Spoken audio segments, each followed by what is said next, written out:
வச்சேன். எங்க அண்ணன் வச்சார் புலித்தேவன் வழியானார் பேரை வச்சேன். புலித்தேவன் என்ற அழகு பிள்ளையை லட்டாக இருக்கான லட்டு கூட்டம் அந்த மகனை பார்க்க முடியாம ஜெயிலுக்கு போட்டான். எனக்கு எந்த வழியும் இல்ல, என் பிள்ளைய புரிஞ்ச வழி. அதை விட விஜய் நீங்க வழி தாங்கிட்டீங்களா?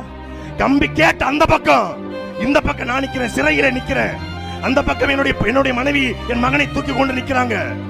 1.25 வயசு தூக்கிட்டு வராதன்னு சொன்ன வந்துட்டா. நான் இங்க நிக்கிறேன் சிறையில, குண்டர் சட்டம் எப்படி வச்சாலும் 8 மாசம் ஆகும். உள்ளுக்குள்ள நிக்கிற பொழுது 5 அடி கேப், பேச முடியாது. 200 பேர் நிக்கிறான், கத்திக்கிட்டு. கொலகாரன் கொள்ளக்காரன், போக்சோ விளக்கு, கனிமூலத்தை கொள்ளடிச்சவன், ஆத்தமல்ல கொள்ளடிச்சவன், சீட்டிங் எல்லா பேர் நிக்கிறான். மொத்த சென்னை அக்யூஸ் நிக்கிறான். நான் நிக்கிறேன், என் பிள்ளை நிக்குது, டிரைவர் தூக்கி நிக்கிறான். என் மகன் என்னை பார்த்து கையை தூக்கி அப்பா அப்படின்னா செத்துட்டேன். அந்த நொடியில செத்துட்டேன்.